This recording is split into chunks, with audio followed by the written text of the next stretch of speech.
right, hey. Good evening. I hope you guys had a chance to put that food order in and get your beverage on us, that first beverage on us. Dimitri is going to hook you up for any beverage that you want to pay for afterwards. First one's on us, but Dimitri's still back there, and he wants to keep working and making those awesome tips because Christians, if anybody tips best, it's got to be us, right? So there we go. We are going to tip this guy well tonight. Thank you, Dimitri. So I'm excited once again to have a former professor of mine, and yet he still continues to teach me. One, because he asked me to read this book and write a review on it for him, which I highly recommend. And I will direct you towards Amazon to pick up a copy, and it will be a good read for you this year. I think especially going into a very... Adam, hey, how you doing, man? I'm sitting there at the end. If you want to go take a seat there. Especially going into a year where there's a lot of tension. We don't always or often treat each other the way that we ought to. This book is a great reminder on many different disciplines and ideas and topics. So I want to read a review that I wrote about the book. And I hope that it's going to encourage some thinking in the direction of ethics, what Paul Metzger has prepared to share with us this evening. So check this out. In May of 2023, the new Surgeon General Advisory raised alarm about the devastating impact of the epidemic of loneliness and isolation. As a high school teacher, I have noticed that one of the reasons people are experiencing loneliness and isolation is due to the polarizing topics that push people away from good dialogue and healthy conversation. Thankfully, Paul Metzger's new book is an honest scale balancing the negativity that often pushes us away from each other when discussing hard topics. Considering the depth of research, Metzger has maintained a vibrant writing style which both encourages and models thoughtful engagement throughout. Metzger reminds us that it is never our goal, ooh, that's hot, to cynically dismiss the pursuit of good wherever we see it, even if that pursuit of good comes from the other side of ideological lines. Isn't that hard for us to admit when the other side might have a good point and we might learn something from another person? I love it when that happens. Our current culture tends to dismiss and shut down others in an attempt to win a debate at the expense of palming hand in hand our neighbor's best intentions. Would it not be in our best interest to be most hospitable to our neighbors' concerns over and against taking them to task and silver bulleting them along the way? This book teaches us to engage our neighbor as we find ourselves in a pluralistic society and fight against the tribal flags that keep us from relating to our neighbor. Each topic ends up being a balanced accounting for a diversity of ethical perspectives rooted and grounded in a biblical conviction of the incarnated Christ. Metzger resounds the call for Christians to welcome all in our various attempts at engagement. He says we ought to engage our world so as to cultivate empathic bonds in our interaction to foster healthy social behaviors, thus being the very cure for the epidemic of loneliness we find ourselves in. May I introduce to you Paul Metzger. Thank you, John. Thanks, everyone. It's great to be back with you. And I was talking to others about, thank you, one of my mentors, Keith Richards of the Rolling Stones. You know, whenever Mick gives him 2 songs or 3 songs in a concert, he always says, "It's great to be here. It's great to be anywhere." And I like saying that line. But it's really great to be with you again. It really is. And so I face a lot of challenges. I'm sure you face a lot of challenges, but with everything going on in my son's life, Christopher with his TBI, so much wind in our faces all the time, but being with you is like wind in my sails, and it really is. And so I'm always looking for those opportunities to have wind in my sails on a daily basis. So the title I was given, oh, thank you, Pastor. You gotta have at least a couple. All right, okay. Just want to help him with yeah, please do. I just wanted a couple. Now that's a good pastor. Right? He is. Did you tell him who all these? These are my dogs. And? And my wife. Oh. That's enough. She's on the side. There we go. Ready? That's it for now. Thank you. So the title I was given, thank you, Pastor, is We Are More Than Things. You are more than a thing. We are more than things. Cherishing people in a throwaway culture. So that's the title of the talk. And we'll be here talking about it till about 11. And then we'll open it up for discussion after that. So Pope Francis is the one who came up with this idea of living in a throwaway culture. And I think that that can apply to so many aspects. I was really struck by how one of the artists at the publishing house really got at this, because you probably can't see it from here. Just came out in August this last year. But it's like these cutout figures, like in a model kit, where you have these cutout figures, and they don't have hands and feet. So you have gadgets and tools. And that's exactly how I think in our society that we can treat one another. We can treat one another as gadgets, as tools that we use until they're worn out and discard, throw away. Same thing with commodities. We commodify people. We commodify one another, and we buy and sell, we use and discard. Throwaway culture. So this idea of cherishing people, cherishing one another in a throwaway culture. So that's what we're going to be talking about this evening. I'll share for a little while, and then we'll open it up for discussion after, 35 minutes or so. And John, I have no idea when we started, and I'll have no idea when I'm ending. But, you just have to say enough. He's already doing that. He's already doing that now. So, pop culture often does us a service in getting at some of these really heavy, major themes. And I engage what's called high culture, like Mozart, and I engage pop culture like Netflix and Amazon Prime and AMC and such. And so here are some pop cultural entry points into this that we may be familiar with.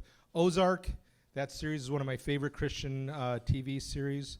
Now, how I define Christian, you're wondering already, like, what's his definition? Anyway, I really like Ozark. How many of you have watched Ozark? Okay, you don't want to watch it. No, watch it early in the morning, not late at night. But Ozark, it's about this family that somehow finds themselves being those who kind of, what's the word, where they launder money for drug lords. And they kind of unintentionally get bound up with it, and they get sucked into it. And at one point, Wendy, that's one of the main figures, says to the drug lord that they are working with, she's so upset with him on something he's done or ordered. And she says to him, "We're partners, we're business partners. You need to let us know what you're doing. We need to be partnering with one another." And he says, "Wendy, we are not partners. Wendy, I own you." That's what I'm talking about, that throwaway culture, that commodification. Now, that might seem extreme. I think we do it in much more subtle ways at times.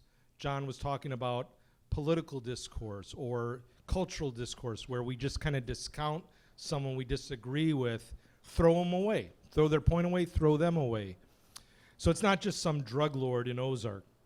Or Macklemore in his song Wings. I'm from Chicago. I love Michael Jordan. I love the Chicago Bulls, especially in the past, not the present. But Wings is about how Air Jordan sneakers were being used. People would kill one another. Kids would kill one another for a pair of Air Jordans.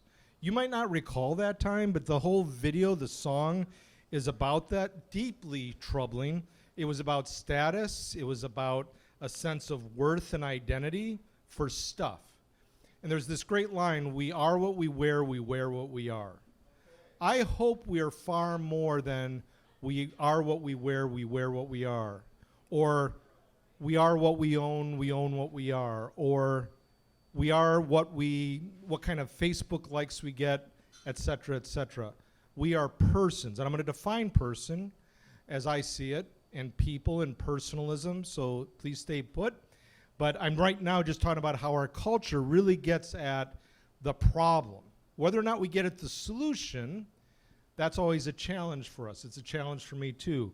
But now I'm just talking about commodification, using one another rather than treat one another as persons. So I'm still going to define person in a minute, John. So it's on your test. Okay, so the movie Her. How many of you are familiar with Joaquin Phoenix? Not in Napoleon or Joker, but in Her. Okay, Her is a phenomenal, almost one-person act with a voice in addition.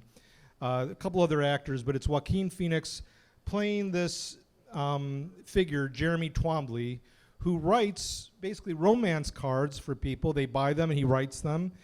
And he has a new voice-activated operating system that he ends up falling in love with. And the voice is Scarlett Johansson.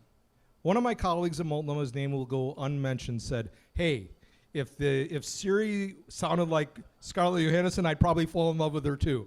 Anyway, we're not going there. But the point is, he falls in love with his voice-activated operating system. And I think it's bound up with this theme of consciousness. She becomes increasingly personal through their interaction, and he becomes increasingly commodified. Her, it becomes her. And he, I think, becomes it. There's more I could say about that, but we're not going to get into it. But it's a deeply troubling, though deeply philosophical in an astute kind of way, film. So these are three examples, I think, that gets at the issue of moving from a culture of persons to things. And what I'm hoping we can continue to move forward on in our own personal interaction, not only tonight, but in every other context, is how do we move from a culture of things to a culture of persons? As Dr. Martin Luther King Jr. said in a sermon on the Vietnam War on April 4th, 1967, we need to move from a culture of things to a culture of persons. Barbara Johnson, the great literary critic, Harvard University, wrote books for Harvard Press, including Persons and Things, says a couple of things that I want to note. One is in our conflicts. John was talking about conflicts. He's drinking now, but before he was talking about conflicts. She says, Barbara Johnson says, never let a problem to be solved become more important than a person to be loved. Man, I know that quote. I'm seeing it right here. I see her face, and I still have that problem every day of the week. I'm not a wilting violet kind of guy.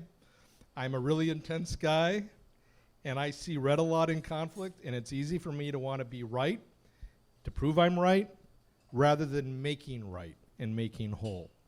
And she's talking about seeing the person. Never let a problem to be solved become more important than a person to be loved. Easier said than done. Easier said than done. She also says, it's not so much a matter, in her book on persons and things, it's not so much a matter of treating things as people. Like Siri and I, we're getting counseling right now. We have a really dysfunctional relationship. I don't obey Siri. Siri doesn't obey me. And so we're having this problem. But it's not so much about treating things as persons, Barbara Johnson says. It's more a matter of treating persons as things. And that's what I'm trying to focus on here this evening. This is not simply an academic, theological, philosophical, ethical issue for me. I've had the privilege of speaking here a few times before, and some of you know about my son Christopher's situation. My son Christopher endured a catastrophic brain injury January 21st, 2021. It's been over 3 years now. He's minimally conscious. He's on a feeding tube. He's on a trach. Whenever he gets into his wheelchair, he doesn't get there. They get him there through a Hoyer lift. And my son was extremely active, extremely healthy, and he still is healthy by the grace of God. It's so hard for us to see this very intellectually alert, physically adept, and robustly healthy person with a daughter and a wife and a daughter be in a situation now. And I don't know if I've said this before, but at the beginning of the book, More Than Things, the publisher said, can you have something that like really introduces the reader that's existential right at the outset of a story? I said, well, I'll share about this.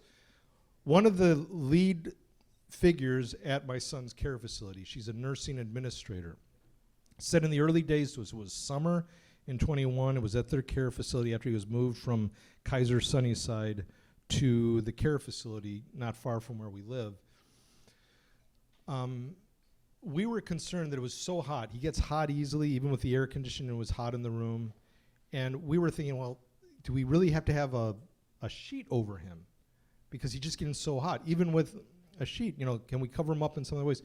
I just really loved what the nursing leader said. She goes, we want to affirm his dignity. I'm thinking, I have no idea where she's coming from philosophically, ethically, and such. Maybe that's just how she was trained as a nurse. But that's beautiful to me, because personalism entails inherent dignity. It wasn't bound up with his brain state, because at that point he was probably somewhere in between a coma and consciousness. Now he's minimally conscious. But it's like she still saw him as having inherent dignity. I'm asking, where did you come up with that? I didn't ask her. But that to me was beautiful. And it caused me to trust her and respect her more, because she didn't see my son as a throwaway, but as someone as having inherent dignity and worth. So this is something that I'm having to wrestle through. And ethics is about life and death. Ethics is about life and death for all of us. And it's really making good decisions for how to live in all kinds of contexts. But here we're talking about a personalist approach. Okay, so I've talked a lot about persons and things, but what's a person? Well, there are all kinds of definitions of persons. Two of the greatest personalists in the 20th century were Dr. Martin Luther King Jr., whom I've already alluded to, and Pope John Paul II, both operating in very different contexts. MLK in the context of American individualism, and Pope John Paul II, before he was Pope John Paul II, engaging, confronting communist Soviet socialism in his context in Poland. American individualism on the one hand and capitalism, and then Soviet socialism, and both were the greatest personalists of the 20th century. But what is a person? How I define person in the book is I account for our embodiment. As humans, we're embodied persons. I believe in the Trinity, Father, Son, and Holy Spirit, and from all eternity, God's not embodied. Christ becomes embodied, but Father, Son, and Spirit from all eternity are not embodied persons. We, created in the image of God, a triune personal God from a Christian value system, we are embodied persons. Each of you has come tonight, I don't know if you've realized this, as embodied. As embodied. You're not brains in a vat. We are embodied persons. So embodiment's a part of it. Also, individual agency, autonomy. We have to account for that.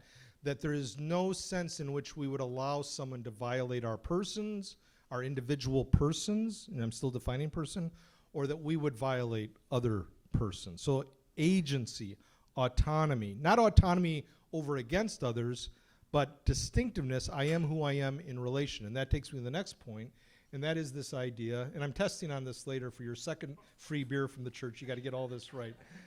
Don't worry, they're not going to get all of them right, so you don't have to worry. All right, so the idea of community. None of us is an island to ourselves. We are individual persons in relation. Trinitarian thought suggests, indicates, signifies that we are who we are in relation, created in the image of God, Father, Son, and Spirit. Each is fully God, but none of the persons, Father, Son, and Spirit, are God apart from one another. Each is fully God, but they're never God apart from one another. One God, three persons. Always talking about that one and three at the same time, as the Cappadocian fathers said. So, but we're creating the image of God. We have individuality, but we live in community. Where I have found this, even if people are not Trinitarian, the nurses and respiratory therapists who are African often instinctively and culturally get this than many Westerners. The way that they have engaged my son, people from the Pacific Islands, people from the Philippines, people from Africa.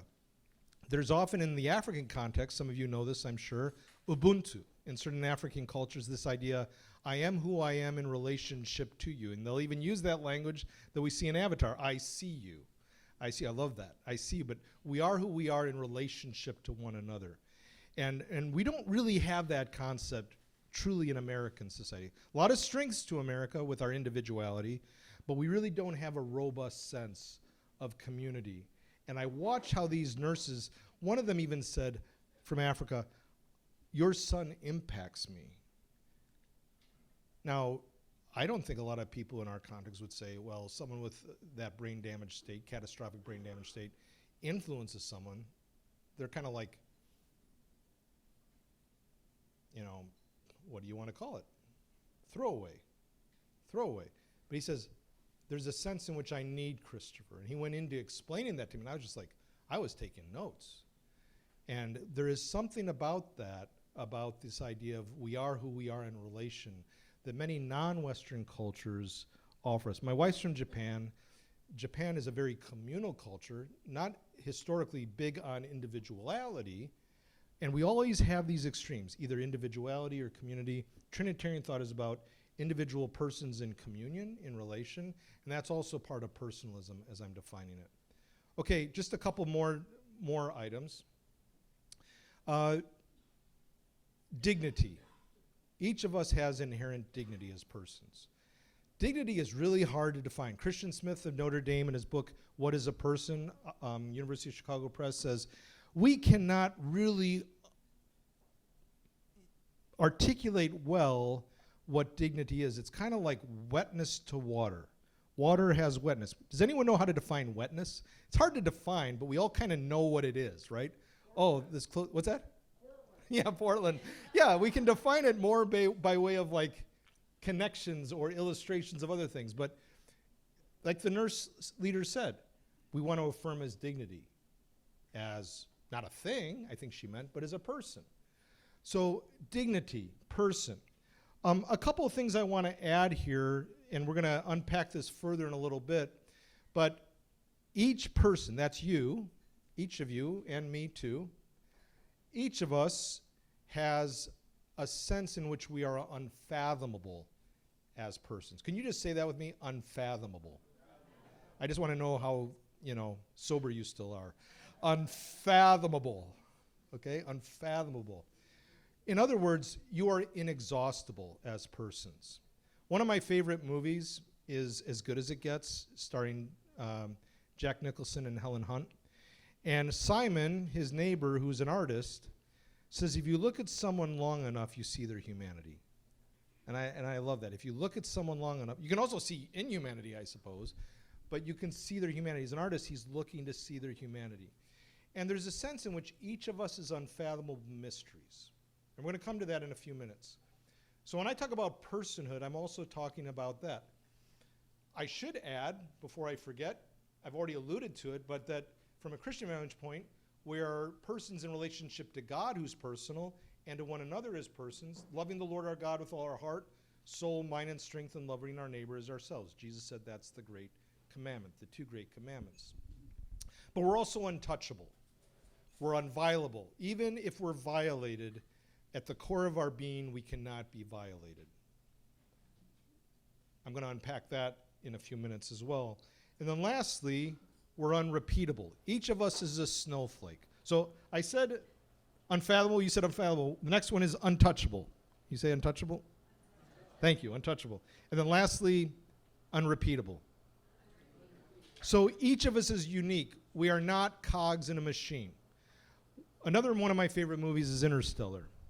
And David Brooks, in his fabulous op-ed on Interstellar, says it's a cultural event. Christopher Nolan's movie Interstellar. Wormholes, black holes, and such. And he said it's a cultural event. In the Newtonian system, he argues, this is David Brooks, New York Times op-ed, in the Newtonian system, really, we think of life as a machine. Again, this is maybe oversimplification, but it's an op-ed, okay? But we think of life as a machine, and it's cogs in a machine that are replaceable parts.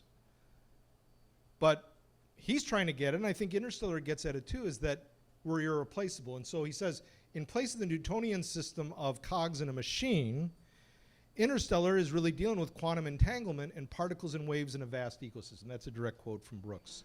Particles and waves in a vast ecosystem. So this scientist, astronaut, leaves his family. I'm not going to go into it and spoil it if you haven't seen it, but goes throughout the universe to get back to his family through black holes and wormholes and things of that sort, all in pursuit of love. And as Anne Hathaway's character says, love is a force as powerful as gravity. And this point is about we're not cogs in machines, we're particles and waves in a vast ecosystem, we're irreplaceable. And each of you is irreplaceable, unrepeatable in other words. Before I go further, let me just quote from MLK. The sermon that got him killed was his Vietnam War sermon. I mean, I'm not saying literally he was killed, but we all love We Have a Dream or I Have a Dream. That's a powerful message. But the juggernaut for America was his message when he was at an all-time low after the Nobel Prize. He was at an all-time low in his popularity. The last 3 years of his life, he was very unpopular. And why was that? In part because of his stance on the Vietnam War. So regardless of whatever you think about war, just war, and such, I'm just giving you context here. And you may have been a Vietnam War veteran. This is not his critiquing Vietnam War veterans. He's talking about something else that even Eisenhower was talking about, militarism. As Eisenhower left office, his concluding message to the nation was his fear, as our greatest general of World War II, the fear of the industrial military complex. And King talks about that. He builds on Eisenhower.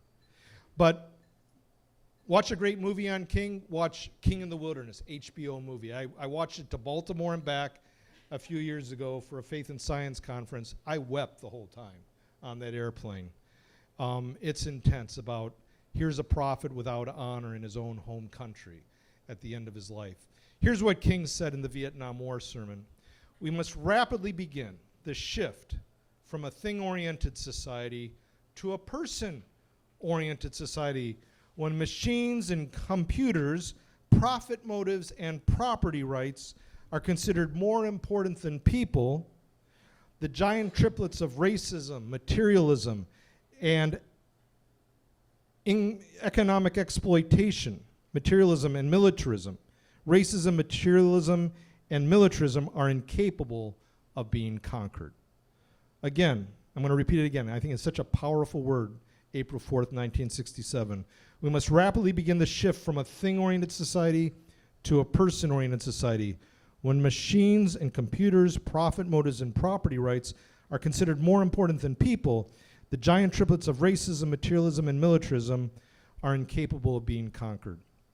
Michael Sandel, a Harvard University public philosopher, wrote a book, which is such an excellent book, ethics book. It's What Money Can't Buy, The Moral Limits of Markets. He says, I have nothing against a free market economy. What I have against is a free market society where the only thing that has value is economic value. And I think we should all be disturbed. I don't care if we're secularist, if we're Buddhist, whether we're Christian or Jew or Muslim or pagan, you name it. Every human being should agree with Michael Sandel. Not about your economic views. He's not talking about that. He's talking about our concern that people have value that's beyond the price tag. And I think that's really hard to account for today. I'm so thankful that they have not said we need to pull the plug on your son yet because of how he is exhausting the economy. I mean, I think about these things. I think about them. I could see a society where that's the case. So that's Michael Sandel talking about that, the moral limits of markets. Jonathan Sacks, the great rabbi, passed away not too long ago. The chief rabbi of the United Kingdom years ago said, the fatal conceit of Judaism, it's almost a quote, fatal conceit of Judaism, given our respect for the market, we're not anti-market, is when again we think that the market comprises all of life, whereas in actual fact it only comprises a portion of life, namely those things that can be bought and sold. It does not account for people. And I would say all of creation. So animal life, nature as a whole, is not a thing as in a commodity. We might buy and sell things, but we are stewards not over creation, according to Genesis. When we're stewards in creation, we must give an account. We will give an account to God if we used it simply for selfish gain. So, more could be said on this, but I want to come back to this theme of unfathomability, untouchability, unrepeatability in my remaining 3 hours.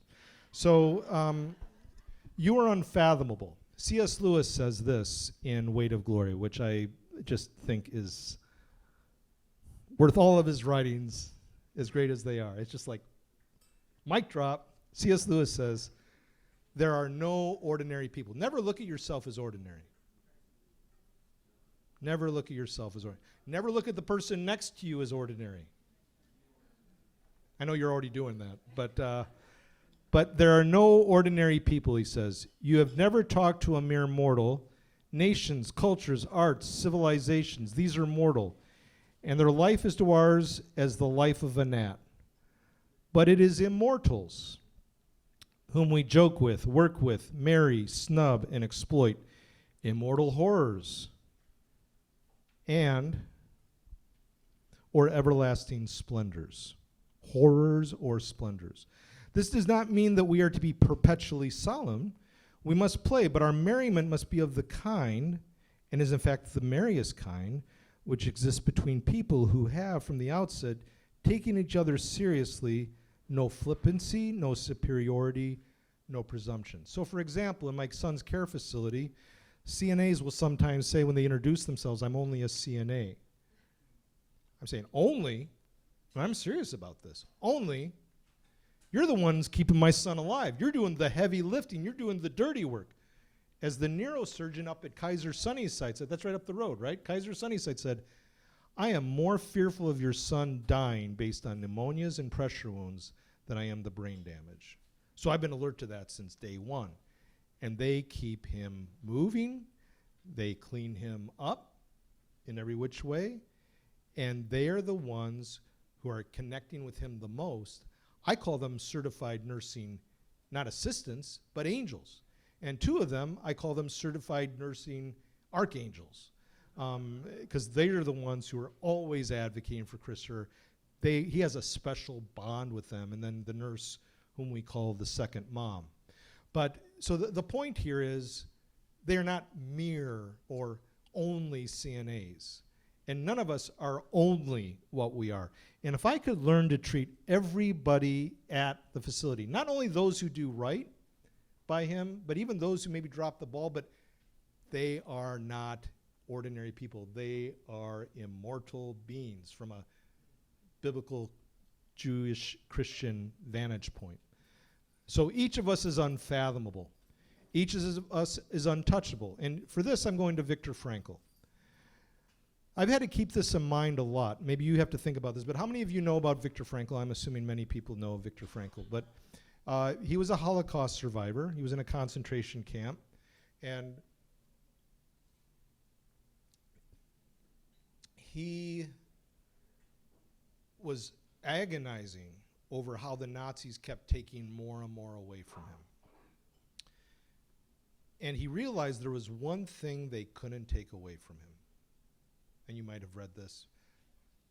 He said, they could not take away my responsiveness, my freedom to respond. Not to react, but to respond in a dignified way. They could not take that away from him. He could take that away from him. He could choose not to exercise it. And that has been so helpful to me, not to be reactive, but to be proactive. Not to lose a sense of my dignity. We can't lose our dignity in my estimation, but I might not exercise it. So I think so much of what's been taken away from my family, but I can still honor my son by how I respond in a given situation. And you can honor yourselves in the same way that Viktor Frankl did. Everything was taken from him, except they couldn't take away his freedom to respond in a dignified way. I think that's beautiful. And that's what I'm getting at. Even though he was violated, and I'm not taking away from him, there are many, many, many people violated. I have students at Multnomah that allude to it, where they've been violated. And I don't press home on that, but it's even in the midst of it. At the core of one's being, I really do believe, with Frankl, that one still cannot take away our human personhood. It can be violated against, but at the core still we're inviolable, in my estimation. Because ultimately it comes from God, not even ourselves. And then lastly, we're repeatable or unrepeatable. Unrepeatable. And that's again interstellar. That we are not, can you say that with me? We are not cogs in a machine. We are particles and waves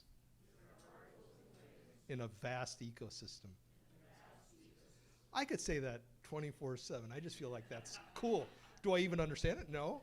But I just like it. It sounds great. But no, it really, I think it's beautiful what David Brooks says about that movie. And it's really about life, and it's about love. Well, I have great respect for Sigmund Freud, but not because of what he thinks about humans. I mean, I'm a Christian humanist. I have a friend who's a secular humanist. He's the communications director at Yale. A phenomenal thinker as a humanist, secular humanist. Tom Kratemaker wrote a book on secular Jesus follower. He has this manifesto that he thinks Jesus is the true human, the ideal human, the great humanizer. And I love Tom Kratemaker. He's one of my dearest friends. And he is the most ironic, thoughtful, genuine person you'll ever meet. And so I am not out to discount humanists. What I'm after is celebrating Christian humanism. And what I mean by that is just what C.S. Lewis was saying, taking serious of the person, and that we are unfathomable, we are unrepeatable, we're inviolable. Sigmund Freud, for all his greatness with getting at how we're formed, you know, I think my wife who studied counseling and psych said, you know, there's so much truth in what Freud said about the idea our earliest life so shapes us.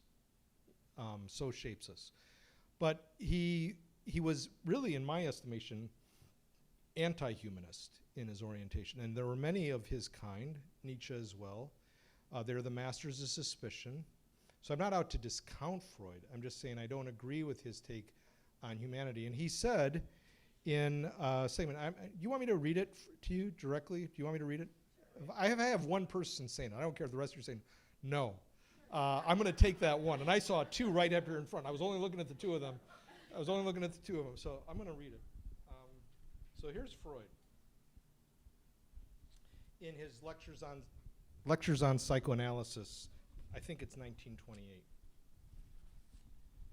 And this is his historiography. So people will say, you know, well, his theories on psychoanalysts and such, it's passé. Well, that's not my area to critique or affirm. All I know is that his historiography is still with us. It even showed up in Batman versus Superman when Neil deGrasse Tyson was talking about Copernicus and such. I mean, it was like he got it right from Freud. Okay, so here's what Freud says in his anti-humanist vein about humanity as significant. Humanity has in the course of time had to endure from the hands of science two great outrages upon its naive self-love. So everything I'm saying tonight, he's saying, that's naive self-love for humanity that Metzger's concocting before you. It's not scientific. The first, he says, was when it realized that our Earth was not the center of the universe, but only a tiny speck in a world system of a magnitude hardly conceivable. Hardly conceivable. This is associated in our minds with the name of Copernicus, although Alexandrian doctrines taught something very similar. The second was when biological research robbed man of his peculiar privilege of having been specially created and relegated to him a descent from the animal world, implying an ineradicable animal nature in him. This transvaluation has been accomplished in our own time upon the instigation of Charles Darwin, Wallace, and their predecessors, and not without the most violent opposition from their contemporaries. But man's craving for grandiosity, which I'm promoting tonight, is now suffering the third and most bitter blow from present-day psychological research, which is endeavoring to prove to the ego of each one of us that he is not even master in his own house, but that he must remain content with the various scraps of information about what is going on unconsciously in his own mind.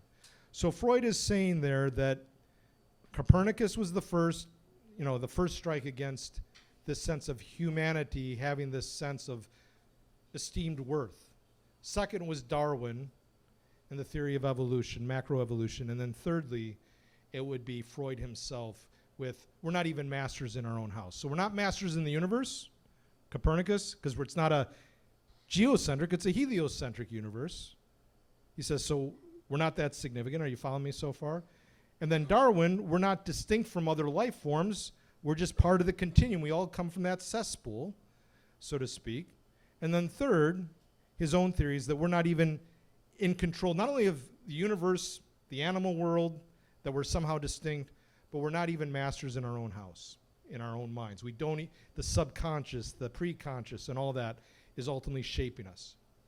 Well, I mean, the whole conflict thesis, and this is not the talk tonight, but the whole conflict thesis of Draper and White is so bankrupt. This idea that faith and science are in conflict. Historically, that was just so historically not the case. But I'm not going to go there tonight. But Copernicus, his whole thrust of a heliocentric universe did not discount Scripture. Whether Scripture thought in heliocentric versus geocentric terms, Psalm 8, what is humanity that you are mindful of him?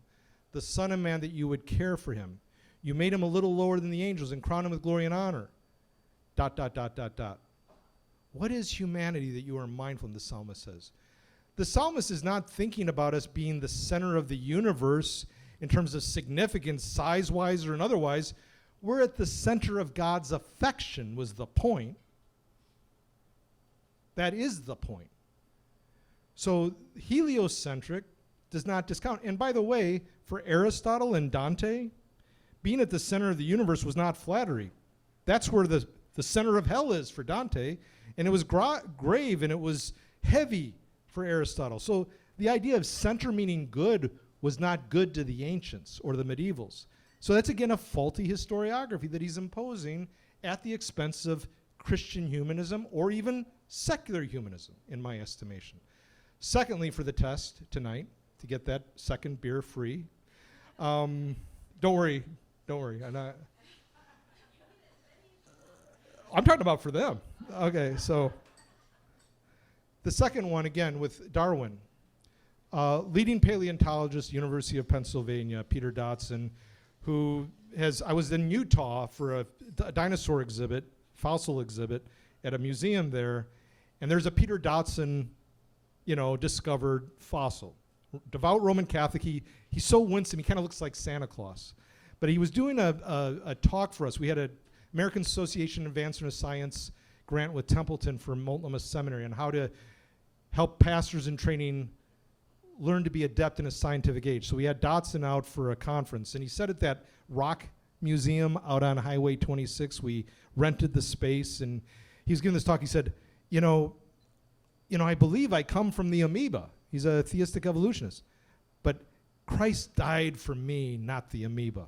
So he didn't discount the fact of evolution. Whether you believe in six-day literal young earth creationism, I respect people who hold that, or old earth creationists, I respect people who hold that, or theistic evolution, I respect people who hold that. I mean, crying out loud, I just respect atheistic evolutionism. There's some really profound people out there, okay? And I'm a Christian, and I hold firmly to my Christian. I'm not wishy-washy. Just read what I write. I'm pretty forthright in what I think. But the point is, Darwin was never out to discount religion or ethics or philosophy. That was Huxley, his pit bull, who did him no service. And Christians were engaging him. Asa Gray at Harvard, the Hodges, Warfield at Princeton.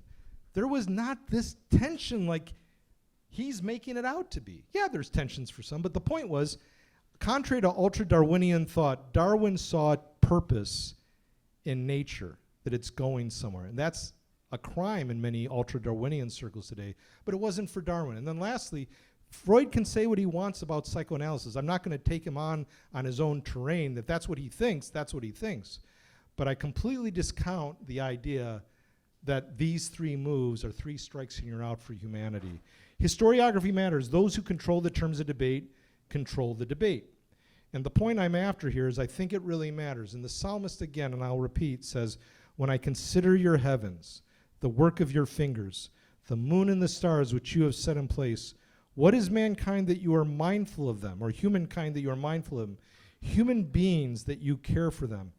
You should live, I should live with a sense of wonder. A wonder of all creation, the grandeur of all creation and nature, of all life forms, as my Buddhist friends would say, sentient life, sentient beings. There's a sacredness, in my estimation, for all of life created by God, and all the more the pinnacle of creation, humanity. You have never met a mere mortal. The psalmist is picked up by Hebrews 2, and I'm going to be closing up things here shortly. Hebrews 2 says, quoting Psalm 8, about what is man that you are mindful of him, you made him a little lower than the angels. It goes on to say that we still don't see everything submitted to humanity. Psalm 8 is picked up by Hebrews 2. The writer of Hebrews 2 says, we don't see things submitted to humanity yet. I mean, the church, for example, was being oppressed significantly and would be oppressed more by the Roman Empire at that time. They had not yet lost their blood, but they had lost property. They were being imprisoned. They were seeing that humanity was being oppressed in many circles. The Pax Romana, the peace of Rome, was not friendly to its subjects, only to Roman citizens. Okay? Rome thought, man, this is a violent, turbulent world, chaotic world, and order needs to be brought to that world. And guess what they thought the solution was? We will bring it using violence. Monty Python gets at that. Oh, the meek, the meek. You know, the Sermon on the Mount, the meek, they're having such a hell of a time. Oh, that's great, they're going to get something. Well, the Romans were kicking the crap out of them. And the writer of Hebrews is honest, saying, we do not see everything submitted to humanity. And yet we see Jesus, our forerunner, who is, in my estimation, scripturally, the ground, the grid, the goal of creaturely life. He is our forerunner.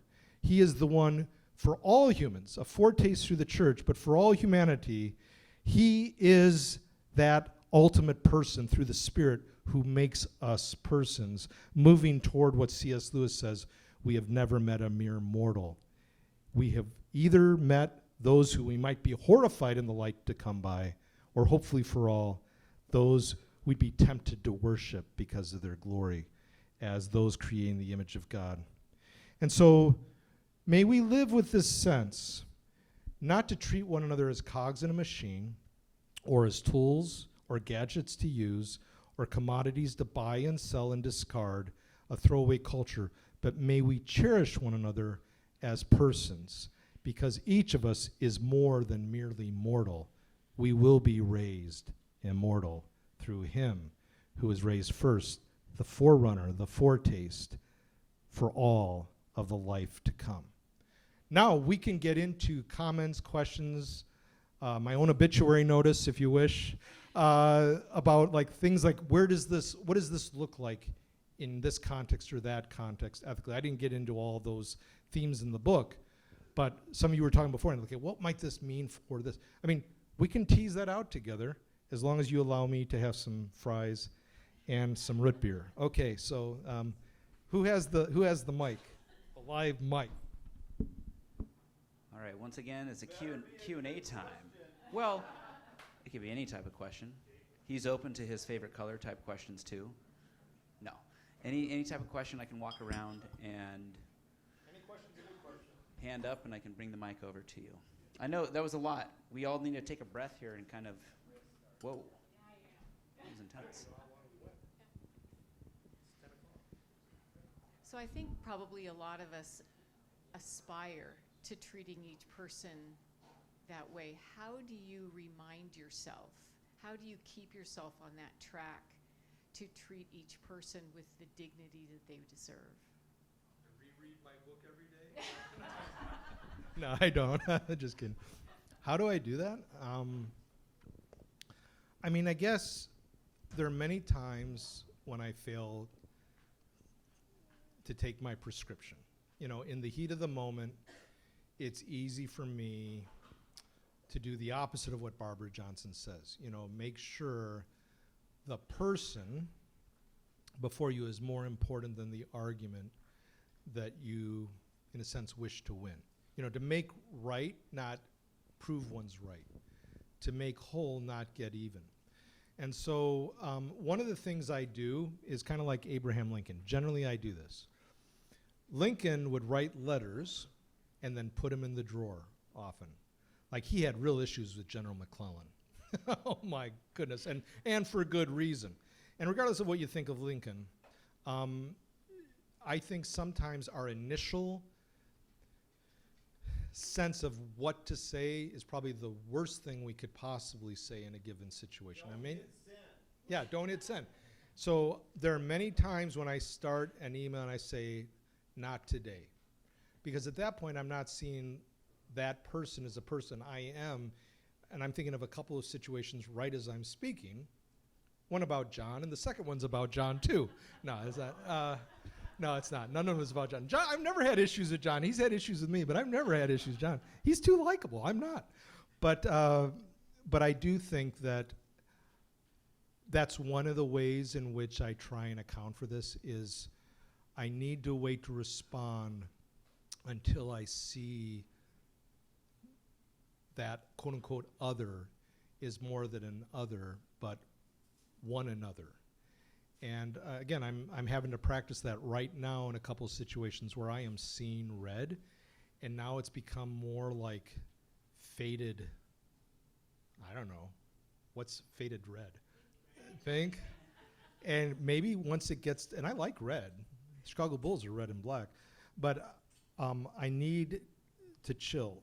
And so that's one example. I could go into others, but I think correspondence, to be proactive, not reactive, to make points, not make enemies, and making points is not somehow making sure I get my point across. And in my son's situation, which is the hardest, right? Because some of these things are life and death issues, or at least very serious issues, but I still have to see that other person as a person. And so I'm thinking, okay, once I can get to that point, then the discussion becomes more constructive. So that's a major one for me with conflict issues. Another one would be what Jonathan Haidt says. He was very troubled, as should all of us be, by the political discourse in 2016 elections. Both sides, they're despicable, they're disgusting. Both were using purity, impurity language of the other. And while he's a very liberal person, he's always looking for moral intuitions. I think I've talked about this before. Moral intuitions where we move beyond our self-righteousness to try and be inquisitive, my language, not inquisitional, to ask the question not like, why are you so stupid? This is my take on it. But why do you think that way? To be inquisitive. I think that's another thing in political discourse with students, in class when they might be raising an alternative perspective that goes completely, to be interested in what they say. With my Buddhist friends, we do potlucks. We don't do platforms, we do potlucks. And the Buddhist priest, we wrote a book together, Evangelicals Then, it's coming out in a new edition. We were going through major conflicts post-2004 elections about gay marriage, ballot measure, and Bush winning re-election. And one of his Buddhist practitioners was so concerned in the Hawthorne district. These evangelicals are behind all this, and it's killing us in the gay community and such. And we'd already been working together on matters related to the fatal shooting of Kendra James, part of a group dealing with that on multi-faith discourse and political discourse with the police, with other religious leaders. He asked me to come over. We were just getting to know one another. He said, would you come over and talk about compassion from a Christian vantage point to my Buddhist practitioners? And he said, and we're going to do a potluck. Each of us bring a dish to share. Well, when you bring in a favorite dish, and then you start saying, as Sally Tisdale says in her article on it for Tricycle Magazine, which you can usually pick up at New Seasons, she said, we Christians and Buddhists, we said, you like noodle salad? We like noodle salad.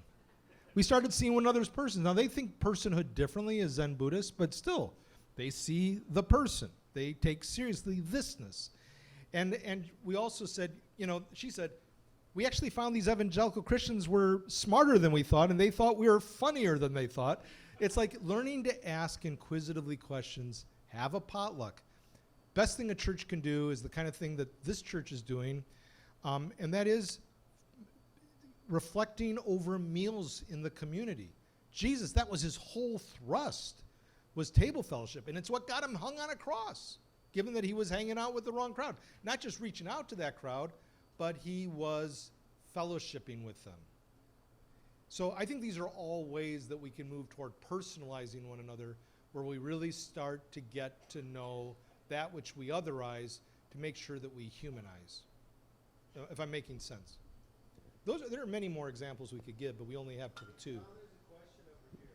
Am I speaking into the mic enough or not? Okay.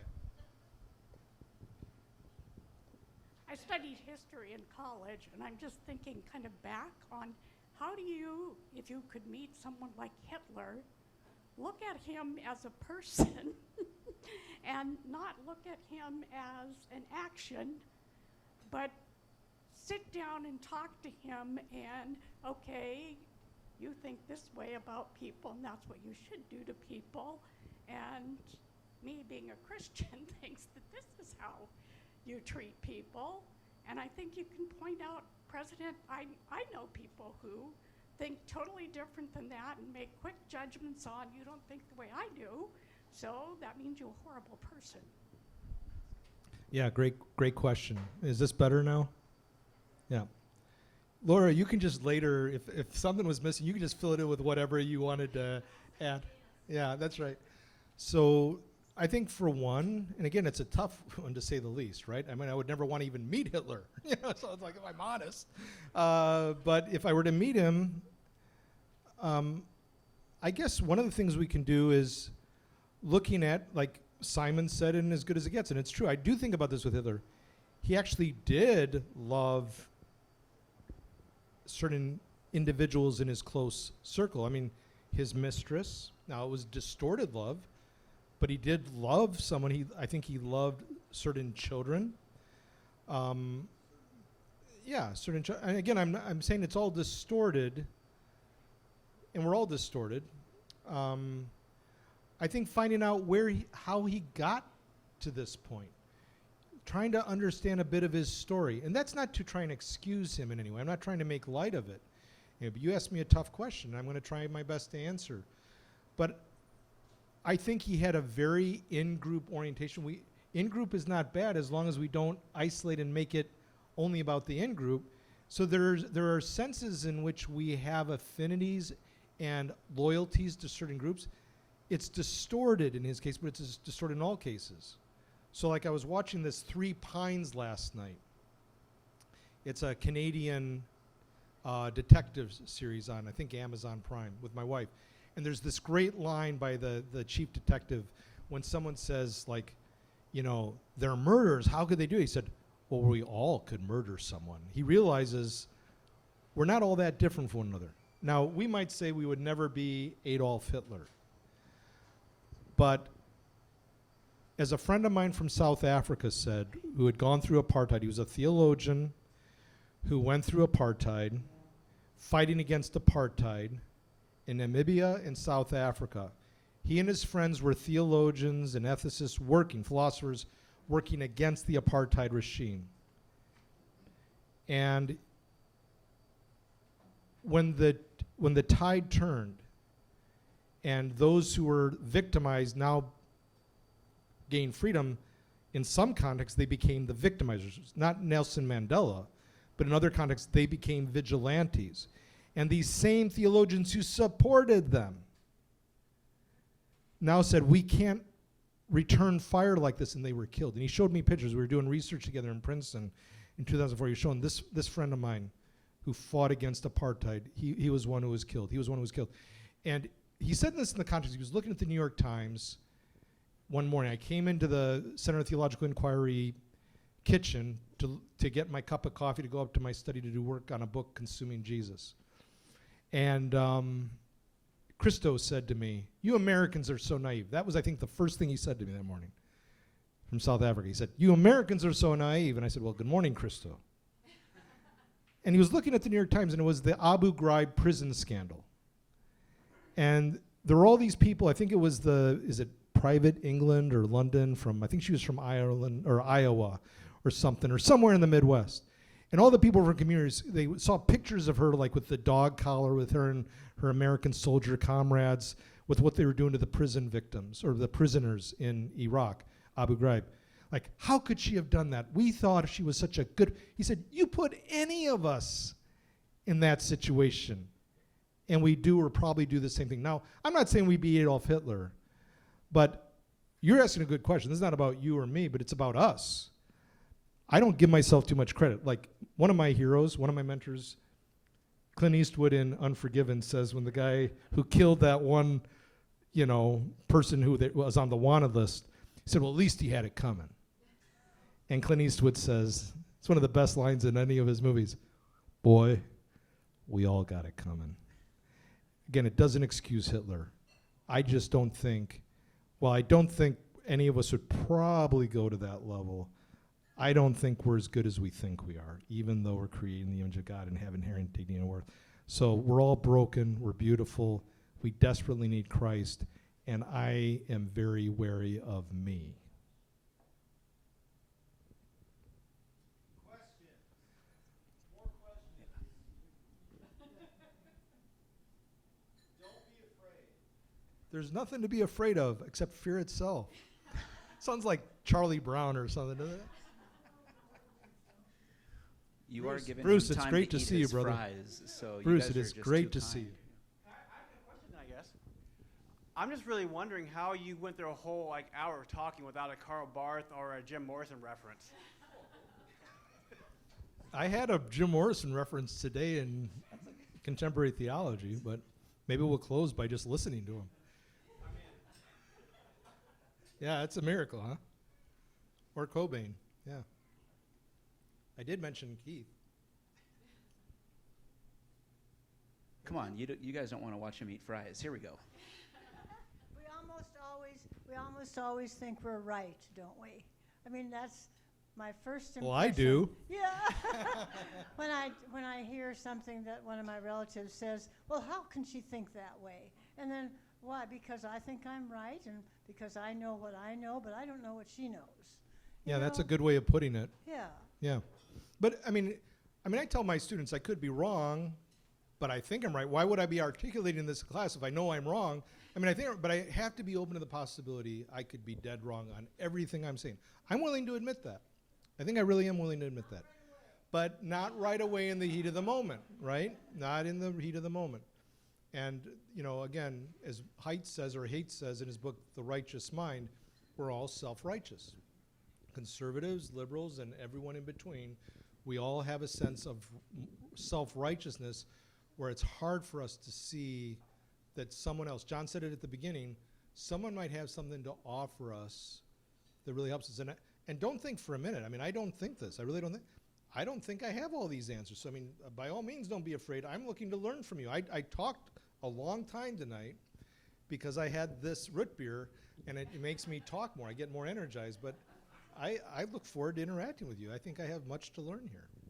Okay, I'll widen the scope. It may not be a question regarding the talk, but anything is open. It's open, so any question. And I hope the talk was clear enough. If it wasn't clear, just let me know, what did you mean by, Jim Morrison? What did you mean by the reference to Jim Morrison? Okay, yeah, anything. Yeah, this is actually kind of a follow-up question to hers. And that is, in my experience, you often do not have a choice between two people. And you have to choose who you are going to affirm or dignify and which one you're going to throw overboard. I don't think Churchill considered Hitler's dignity particularly important, nor did Hitler consider Stalin's or America's or anybody else's. Yeah, you could read all the history you want, and you'd find that in the real world, people have to make choices in real time, and the problem, because of the effect it has on other people and their dignity, requires you to choose between them. How do you work through that? Yeah, tough one. I mean, think about Israel and Palestine right now. Some of us here tonight have friends on, not just on both sides of the issue, but we might have Jewish and Palestinian friends. I do, and I have never felt it's such a loss. I mean, to be able to communicate. I feel complicit on all kinds of runs. You know, I've seen a conference on this subject back in the day, but when these are your friends, it gets more complex for us because it's not a detached ethical issue out there. So what's that? Yeah, and I think as one of my mentors, John M. Perkins, said, who is an African American civil rights leader, he still is, evangelical Christian leader. He said, you know, people say I have to choose between loving a Jew and a Palestinian. I can love both at the same time. To do that, to your point, to do that isn't easy. But I think we can never go to that either or calculus. I think it's almost impossible. But I think we have to. So it's not to say that I think all cats are gray and that Churchill should have just, you know, chummed up to Hitler. You know, as he said, I think he said, I don't think it's just Gary Oldham in Darkest Hour says, it's like, you know, the tiger, you know, I think we, you know, have the tiger by the tail. It's like, I think he said something like, and the tiger's got you in the mouth. I mean, Hitler wasn't a Boy Scout. I mean, I think Churchill was right on that. But, you know, how do we treat German peoples? I grew up being embarrassed in Chicago to be German. I was called Kraut in 1969. It was derogatory. My dad wanted me to wear lederhosen to church, and I did. It looked cool after the fact, but I didn't feel cool. I was going to wear it tonight, same outfit from when I was 5 or 6. And I'm not taking away from your point, sir, but I think we must stay in that tension and love all as hard as it is, and never think that one side is always right and the other side is wrong. It doesn't mean that the Germans didn't have something that they were right about. The Treaty of Versailles is what put us in the place that we're in with World War I. What the Allies did after World War I with the Treaty of Versailles created the opportunity, the vacuum for a Hitler to arise. So the dehumanization of Germany was key to his rising. So I think, yeah, the Germans were victimized, even though they were the victimizers. And all of us are victimizers and victims, depending on the system. Christ is the victim who never victimizes, but is victorious over victimization. And he's the one who can have both Matthew the tax collector and Simon the zealot in his discipleship group. He always had to stay awake at night, because if Matthew the tax collector was left unprotected, Simon the zealot would slit his throat every day of the week. But most of our churches today operate by way of, and we've talked about that, operate by way of, we go to church to be with people who think the way that we do. That's pathetic. That's pathetic. That gives no place for Jesus to be the most powerful force in the room. He said, and Paul said, there's no division between Jew and Gentile, male and female, slave or free, or Republican and Democrat in Christ. But we have separate churches that affirm it with church growth that is not about the gospel of reconciliation. I think it's pathetic, and I'm fine with that going on record, because it's a denial of the gospel. Yes. Hi, I'm Belinda. Now, you know, we live in Oregon, so we have the pretty liberal idea about abortion, and then also assisted suicide, or actually death with dignity. And so I guess I'm looking at your definition of personhood. What do you suggest is our way of being able to defend, person using, these? What is our best argument, like for somebody who may be redefining what person is? Are they're not really embodied, or they don't really have dignity, or they don't have individual agency. So how do you suggest that we be able to argue for their dignity, their personhood, I guess. Yeah, that's great question as well. These are, again, this is awesome. I mean, all these questions are great. So, we had Dr. Robert Potter with us. The first time I spoke was with Dr. Potter, and he's one of the premier palliative care ethicists in the nation. He was involved with, matters of, making clear our determinations of what we want, in terms of if we're in that critical state and the like. So he's been with us with our son's situation all the time for 3 years as a medical ethicist. But he has 3 questions that he asks whenever he goes into a patient's room. They're great questions. What is going on here? What ought I to care about? And what is the fitting response? So when we think about abortion, it's not just one individual fetus or baby or human fetus. And I might say fetus because I want an open conversation with people who might say it's not a person yet. It's a fetus, human fetus that will be a person, and there are people who hold that. I'm willing to live with open-endedness to engage, to make sure everyone's in the room. That's how I like to operate. So I'm trying to find language that we can bring people in for a conversation. But it's not just the fetus or the baby, unborn baby or unborn human person or human fetus, etc. However you define it, it's also the mother. It's not just the mother, it's the fetus.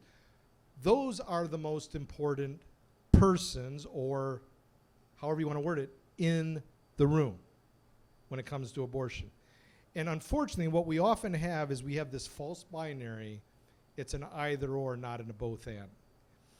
And so I think we have to account for both.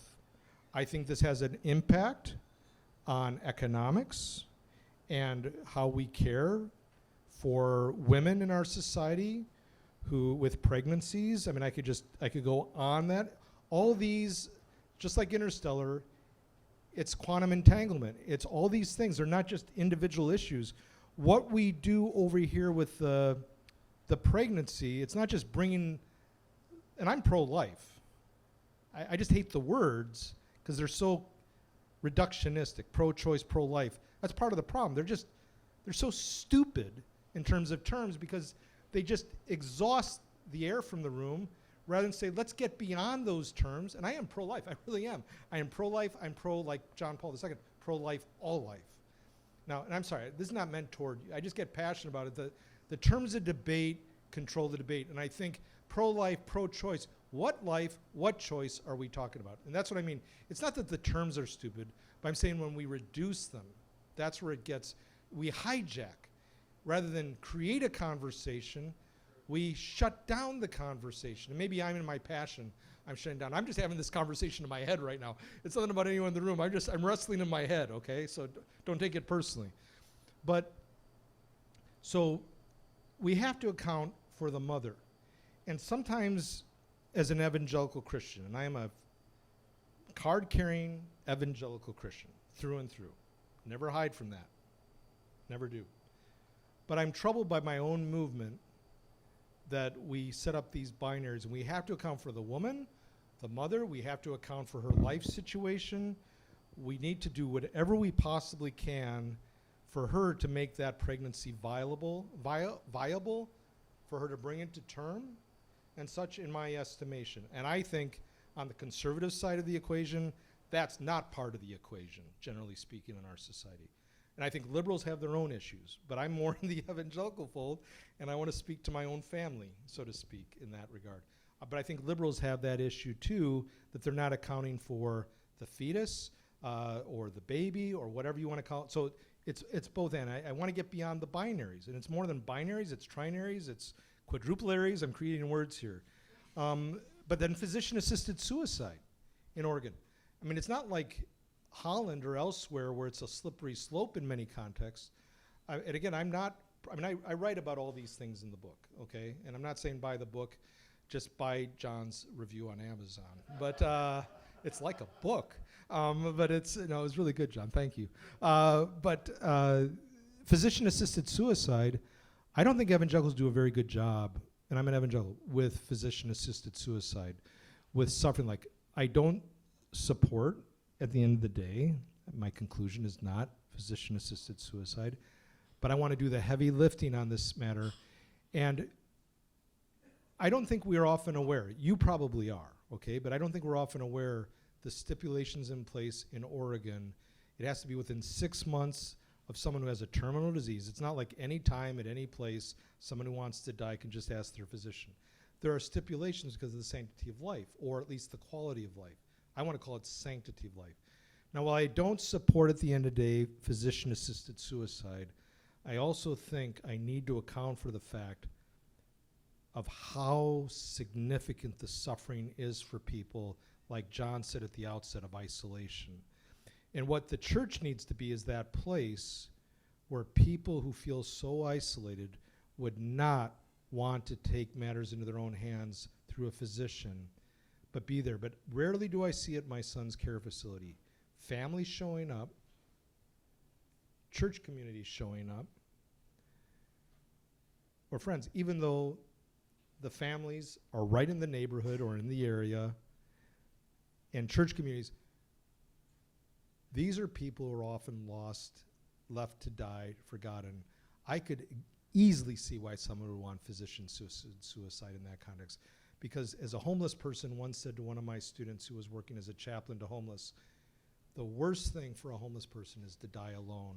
Or, you know, if they're gonna die alone, let's get it over with. Now, I don't support that in any way. I'm probably with you in terms of what I sense your view is. But what is going on here? Who is the most important, or what is the most important matter to account for, and what is the fitting response? And for Dr. Potter, in medical ethics, it's always the patient is first and foremost, not the doctor. He went from a doctor-centered approach to a patient-centered approach, even though I still find that doctors often, and I have to deal with this, often think they're the most important person. And you know what? I'll be your huckleberry. You know, when it comes to my son or others, I'll be your huckleberry, because I ain't putting up with that crap. They're the most important person in the room. And that's a personalist ethic. The patient is the most important in their decisions. So anyway, that said, feel free to come back. I mean, that wasn't meant as a mic drop. What I hear you saying is to be open and curious. Yes. To be open and curious and build that bridge so that you can continue the conversation. I agree that, you know, there are very volatile kind of words that close the conversation, but I hear you saying, like, don't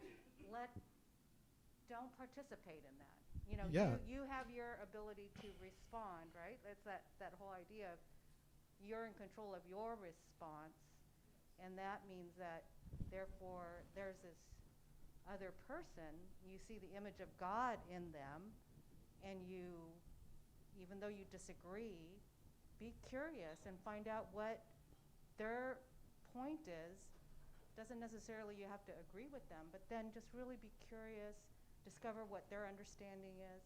That's what I kind of understand. No, you said it better than I did. You said it better than I did. That's exactly right. And you said it much more succinctly. Look how long it took me.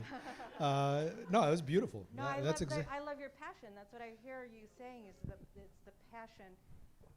And, you know, people are going to change the definitions, but, you know, you ask them, well, what do you mean by that? Yeah, exactly. Then, right? Let's get And then clarity. have What does that mean? And like we did a book event for More Than Things at Multnomah, and someone was understandably, given his convictions, understandably troubled that I was saying fetus, even though I'm pro-life.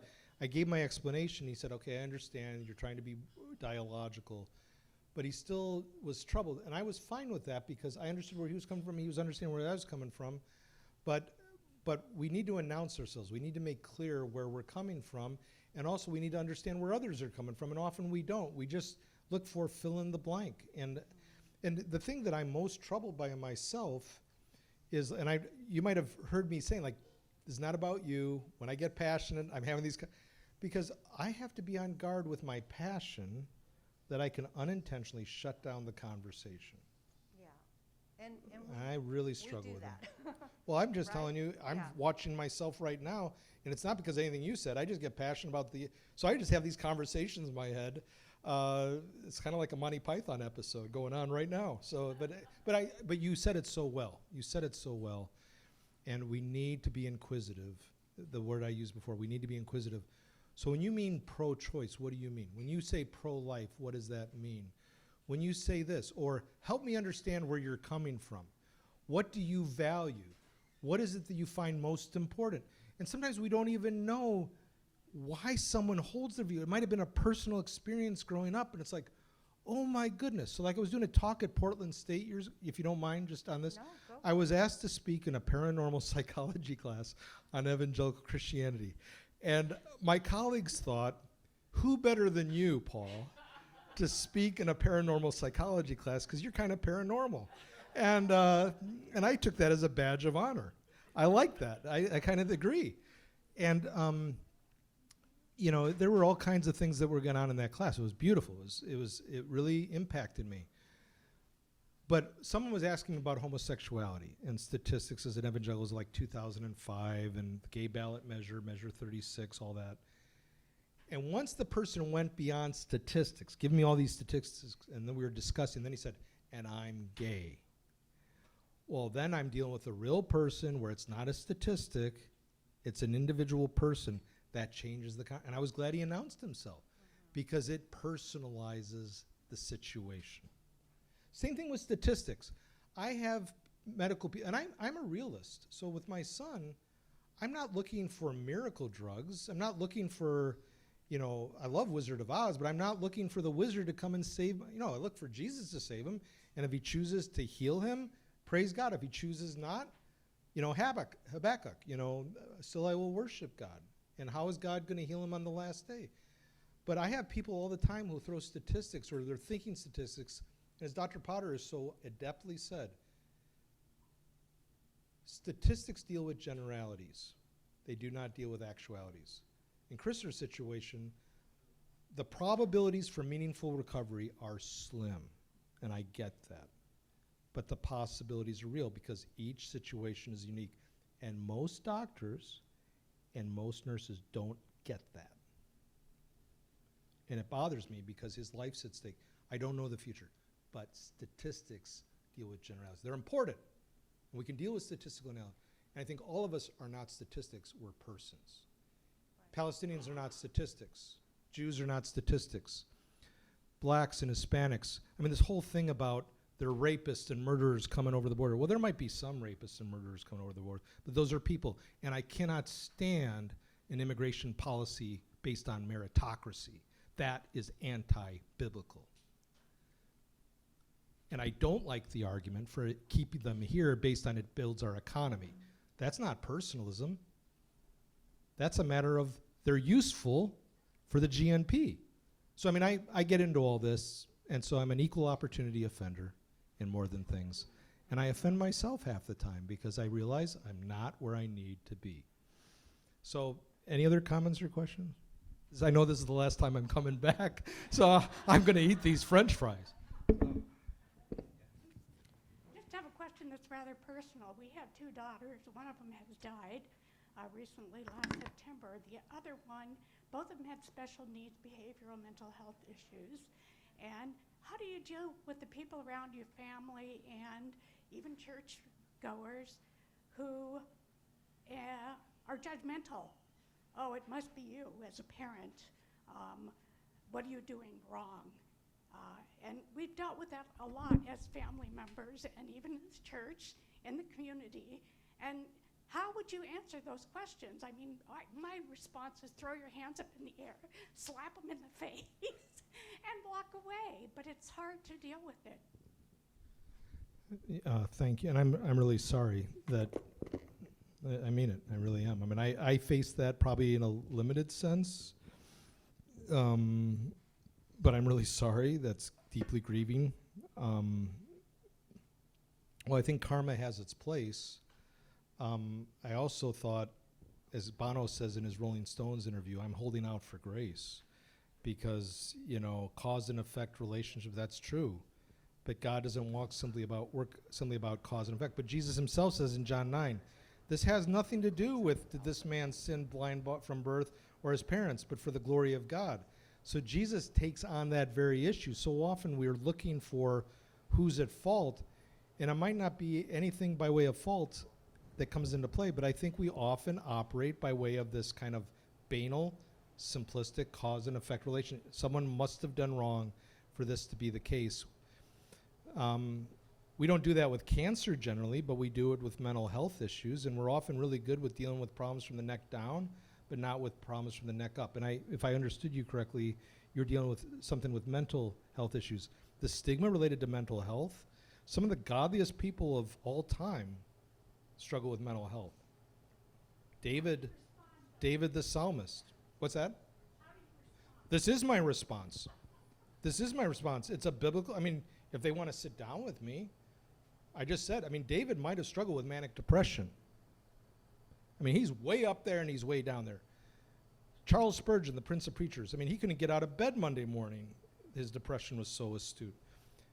So I look for, and I say, I have struggles with obsessive compulsive disorder. I will say that. Because there should be no stigma and shame. I don't have to say I just have a knee problem. I can say it, but it's like, oh man, something's wrong with you. Well, yeah, many things are wrong with me. But the point is, I also have to say a lot of times, Pastor Tom Shive, who's had a big impact on me, he's my pastoral counselor, said, Paul, say to people or say to God regarding that, Father, forgive them for they do not know what they're saying. There are many times when I have to say that, Father, forgive them for they do not know what they're saying about my son situation. So, no, these are my responses. This is what I would say. I have to be biblical, and that's why I'm really struggling with my own movement, evangelism. When's the last time I've been to an evangelical service during Lent and we celebrated Lent? At least 40% of the Psalms are on lament, and all I find is celebration. That's unbalanced. It's imbalanced, and it doesn't help me with my own grief. I can't get to joy when all I have is celebration. I need to experience lament. And I look to Jesus, and I love Bonhoeffer, the Bonhoeffer who says, contrary to Metaxas, in Letters and Papers from Prison, says, the only God who is with us is the God-forsaken God on the cross. God helps us in his omnipotent, what I call omnipotent weakness. That is the God who helps us. Bonhoeffer gets that in Letters and Papers from Prison, and we need that God today. Oh, yeah, go ahead. Well, hey, can we give Paul another hand here? He can finally start eating his fries now. Actually, not quite yet. So for the next 5 minutes, Paul, we're going to invite you to just kind of go table to table and have you guys have discussions amongst yourselves. 10 minutes? 15 minutes. Man, you're lucky. So we're closing at 8 o'clock and just making sure we wrap up on time here. But speaking of which, on tonight's conversation of how do we make that transition from moving from seeing people merely as things, a means to an end, to actual people made in the image of God. And I think that cannot happen at a distance. That cannot happen at a distance because that just leads to assumptions about people. And so I think a beautiful way for us to actually see each other as human beings leads to us needing to engage in conversations. And those conversations and just hearing those people's stories. And so something that we're doing beginning in February 22nd, a lot of us who are part of Community of Faith have heard of this. It's called Alpha. Raise your hand if you've heard of Alpha. I see a couple hands there. It's awesome. And so the goal of Alpha is doing a lot of what we're doing right here, is creating those spaces where it's non-judgmental, where you can feel that sense of informality, where you can just engage in conversations, where you can say what you're thinking without being judged for it, and really be invited in this journey of asking questions and have people where you can voice that with. And so we hope you can make that, and if you're interested in Alpha, there's a QR code on the back of these cards at your tables today. So again, thanks so much for coming tonight, and can we give one big thank you to everyone at Bar Talks 1933. Great. All right. Go at it.